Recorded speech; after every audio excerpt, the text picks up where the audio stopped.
அதை சொல்லுங்க முதல்ல. கிளம்பு. சும்மா ஏதோ நானாக ஏதாவது பேச போகிறேன்னு நினச்சிங்களா? இன்னைக்கு ஸ்டேட்டஸ் பார்த்தோம். ஒரு விஷயம் போட்டுருவீங்க, அது எப்படி வந்து நாங்கள் எடுத்துக்கிறது? எந்த ஸ்டேட்டஸ்? டெய்லி ஒன்று போடுறேன். இன்னைக்கு அந்த போட்டுருந்தீங்க, டக்குன்னு பார்த்துட்டே சொல்லிடுறீங்களா? எந்த கேமரா போட்டீங்க? யார்கிட்டையுமே கொஸ்டினே இல்லை போல. ஆனால் விஜய் மாநாடு சமயத்தில் நடந்தது. இப்போ சர்ச்சையாக போயிட்டுருக்கு. பவுன்சர்களை வந்து ரசிகர்களை வந்து தள்ளி விட்டது சர்ச்சையாக போயிட்டுருக்கு. அவர் மேலே வழக்கு போட்டிருக்காங்க. அது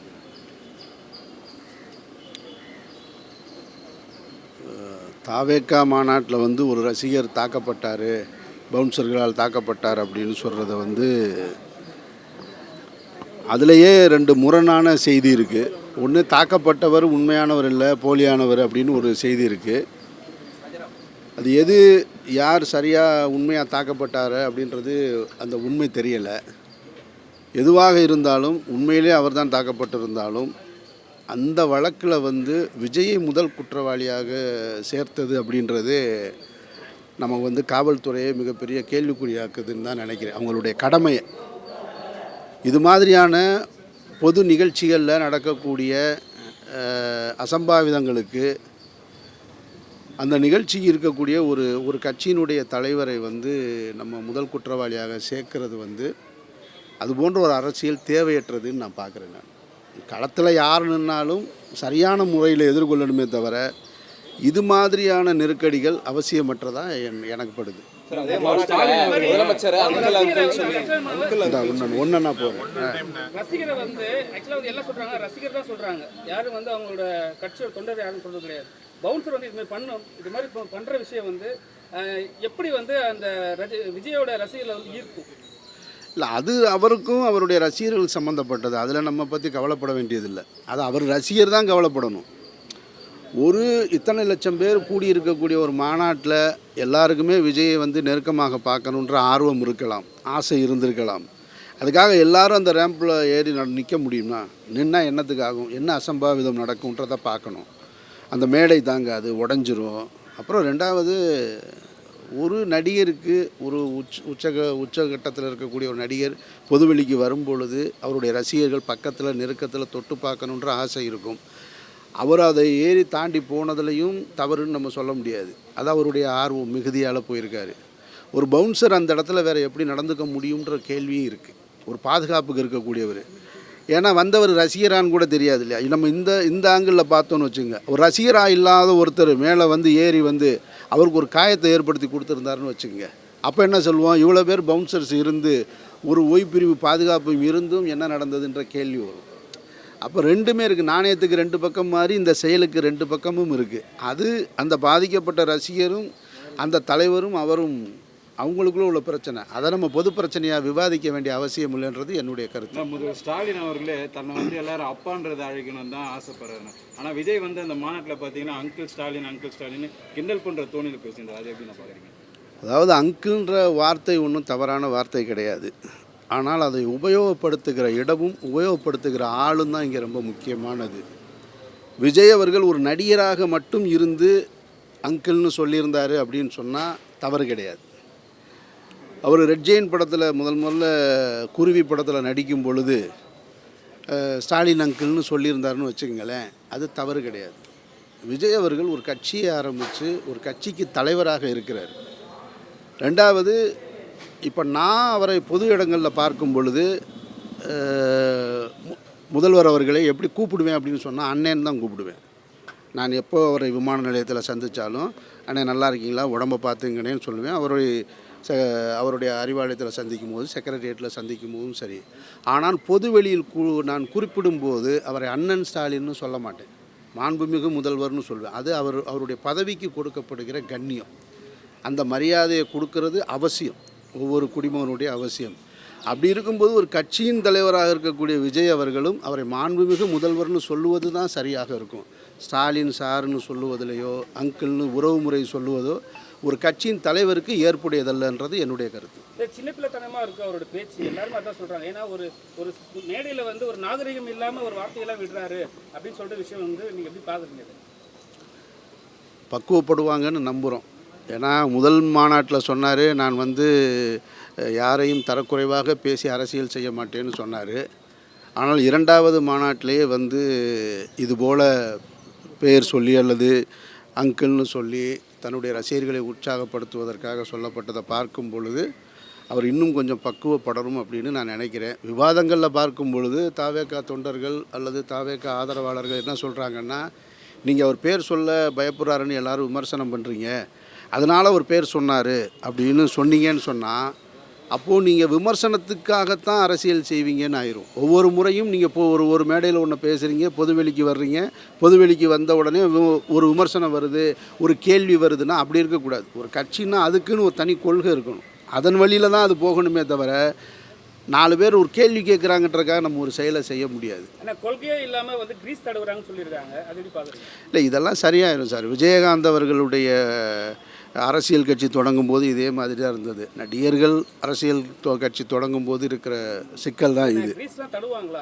இல்லை அப்படி தடவுவாங்களான்னு கேட்டால் இதெல்லாம் சரியாயிரும்.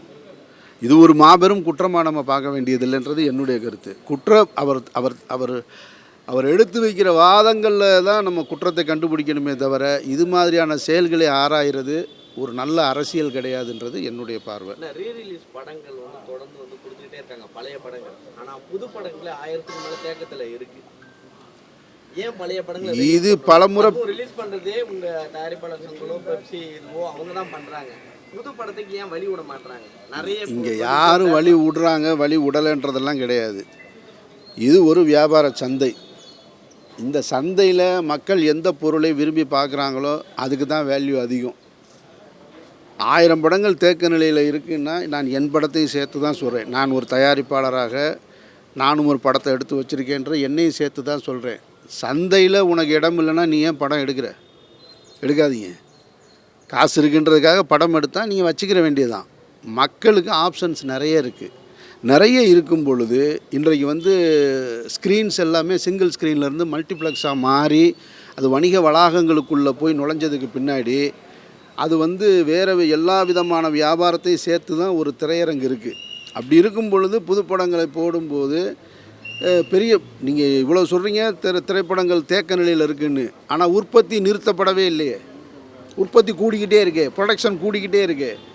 அப்போ மக்களுடைய தேவையை தாண்டிய ப்ரொடக்ஷன் எதுக்குன்ற கேள்வி தான் நான் ரொம்ப நாளாக கேட்டுட்ருக்கேன். படம் எடுத்துகிட்டு இருக்காங்க தியேட்டரில், இந்த தியேட்டர் பிஎன்சி கொடுக்குறாங்க, மல்டிப்ளெக்ஸில் கொடுக்கல. இந்த வாரம் வந்து ஏன் சார் அதெல்லாம் போவே இல்லையாண்ணா? இல்லை, நான் என்னுடைய தனிப்பட்ட கருத்து. நான் ஒரு சங்க நிர்வாகியாக இருந்தேன்னா வேறு சொல்லுவேன். நான் ஒரு பெப்சியுடைய தலைவராக இருந்தேன்னா, ஒரு இயக்குனர் சங்க தலைவராக இருந்தேன்னா அப்போ என்னுடைய கருத்து வேறையாக இருக்கும். ஆனால் ஒரு தயாரிப்பாளர் சங்க தலைவராக இருந்தேன்னா, இப்போ நான் ஒரு தனிப்பட்ட ஒரு ரசிகனாக தயாரிப்பாளர் இயக்குனராக சொல்கிறேன். நான் கொடுக்கலன்னு நீங்கள் கொடுக்கணும்னு என்ன அவசியம் இருக்குது? உங்களுக்கு ஏன் கொடுக்கணும் அப்படின்ற ஒரு கேள்வி இருக்குல்ல. அவர் ஒரு திரையரங்கை கட்டி வச்சுருக்காரு, அந்த திரையரங்க குழு வசதிகளோடு ஏற்பாடு செஞ்சுருக்காரு, கேன்டீன் வச்சுருக்காரு, பல வசதிகளை செஞ்சு வச்சுருக்காரு. அதில் வந்து ஒரு சின்ன திரைப்படத்தை போட்டால் எனக்கு வந்து கரண்ட்டுக்கு கூட காசு வராது, மக்கள் வரமாட்டாங்கன்னு அவர் நம்புகிறாரு. மக்களும் போகிறதில்ல. உண்மை அதுதான். பெரிய படங்களுக்கு கொடுக்குற வரவேற்பு சின்ன படங்களுக்கு கொடுக்குறதில்ல. அதில் போய் தேட்டருக்காரங்களை போய் ஏன் கொடுக்கலன்னு எப்படி கேட்பீங்க நீங்கள்? பக்கத்து ஸ்டேட்டில் இருக்கிற கேரளா வந்து தேட்டர் தனியாக கவர்மெண்ட்டே கொடுத்து பக்கத்து ஸ்டேட்டில் இருக்கிற அதாங்க ஏன் இதை வந்து பண்ண மாட்டாங்கன்னு தான் கேள்வி. பாருங்க, அது வந்து அந்தந்த மாநிலத்துக்கு இது ஒவ்வொரு மாநிலத்தில் ஒரு சட்டத்திட்டம் இருக்கும். அந்த மாநிலத்தில் இருக்கக்கூடிய செட்டப் வேறு, இந்த மாநிலத்தில் இருக்கக்கூடிய செட்டப் வேறு. இதையெல்லாம் நம்ம எப்போ பேசியிருக்கணும்னா, திரு விஷால் அவர்கள் வந்து ஒரு வேலை நிறுத்தம் அறிவிச்சிருந்தார் பார்த்தீங்களா. கிட்டத்தட்ட அது ரொம்ப முக்கியமான காலகட்டமாக நான் பார்க்குறேன். அந்த காலகட்டத்தை ஒரு 2 மாதம் 3 மாதம் தொடர்ச்சியாக படப்பிடிப்பு நடத்தாமல் இருந்தது. அந்த நேரத்தில் பேசியிருக்க வேண்டிய ஒரு விஷயம். சார், ஒரு சில ஆளுமைகள் மட்டும்தான் தமிழ் சினிமாவே கண்ட்ரோல் பண்ணு சொல்கிறாங்க. அப்படிலாம் பண்ண முடியாது சார். அப்படிலாம் யாருமே எந்த காலகட்டத்திலையும் பண்ண முடியாது. பண்ணுவது போல் ஒரு தோற்றம் இருக்கும், அது நிரந்தரம் கிடையாது. அது நிரந்தரம் இல்லைன்னு நான் சொல்கிறேன். நான் யார் வச்சுருந்தாலும் சரி, அப்படிலாம் ஒன்று கண்டினியூவாக ஒரு ஆளுமைகளை சினிமா இருக்கவே இருக்காது. அது மாறிக்கிட்டே தான் இருக்கும், மாறிக்கிட்டே தான் இருந்திருக்கு இப்போ வரைக்கும். அதை நம்ம பார்க்க முடியுது. முன்னெல்லாம் நீங்கள் சன் பிக்சர்ஸ் வழங்கும்னு சொல்லி விளம்பரம் போட்டு அதிக படம் சன் டிவியில் நீங்கள் பார்த்துருப்பீங்க. இப்போ அவங்க போடுறாங்களா, படம் எடுக்கிறாங்களா? நான் சொல்கிறது சன் டிவியில் அதிக விளம்பரங்களை பண்ணி படங்கள் போட்டுக்கிட்டு இருந்தாங்கல்ல, இப்போ பண்ணுறாங்களா? இப்போ வாங்குறதில்ல படம். அவங்க தயாரிக்கிறாங்களா? அதே மாதிரி விளம்பரம் போடுறாங்களா? அப்படிலாம் இல்லை. இது மாறிட்டே தான் இருக்கும். இது ஒரு வியாபார சந்தைங்க. சினிமா என்பது ஒரு வியாபார சந்தை. அந்தந்த காலகட்டத்தில் வியாபார முறைகளும் மாறும். இதில் நான் சின்ன படத்தை எடுத்திருக்கேன், தேட்டர் கொடுக்கல, சின்ன படத்தை எடுத்து தேட்டர் கொடுக்கலன்னா, இது முதல் முறையாக உங்களுக்கு நடந்திருந்தால் இந்த கேள்வியை நீங்கள் முன்வைக்கலாம். 10 வருஷமாக இதே பேசிக்கிட்டே இருக்கீங்க. 10 வருஷமாக இதை தான் சொல்கிறீங்க, சின்ன படங்களுக்கு தேட்டர் கொடுக்க மாட்டேன்றாங்கன்னு. கொடுக்க மாட்டேன்றாங்கன்னு தெரிஞ்சு ஏன் சின்ன படம் எடுக்கிறீங்கன்றது தான் என்னுடைய கேள்வி. அப்போது உங்களுடைய படத்தை சந்தையில் விற்கிறதுக்கான இடத்த மாற்றணும். அதுதான் ரொம்ப முக்கியமானது. அதை உட்கார்ந்து டிஸ்கஸ் பண்ண வேண்டிய பொறுப்பு சங்கங்களுக்கு இருக்கிறதா நான் நினைக்கிறேன். இறைவன் மிகப்பெரியவன் எந்த அளவுக்கு இருக்கு? ஏன்னா உங்க ப்ரொடியூசர் வெளில வந்துட்டாரு, மாயவழியும் தேட்டரில் இருக்கு, எப்போ ரிலீஸுக்காக காத்திருக்கான்? மாயவளை ரிலீஸுக்கு தயாராகிட்டு இருக்கு. இன்னும் ஒரு 2-3 நாளில் காப்பி ரெடி ஆயிரும். இறைவன் மிகப்பெரியவன் படப்பிடிப்பு விரைவில் தொடங்கும். நன்றி. ஓகே.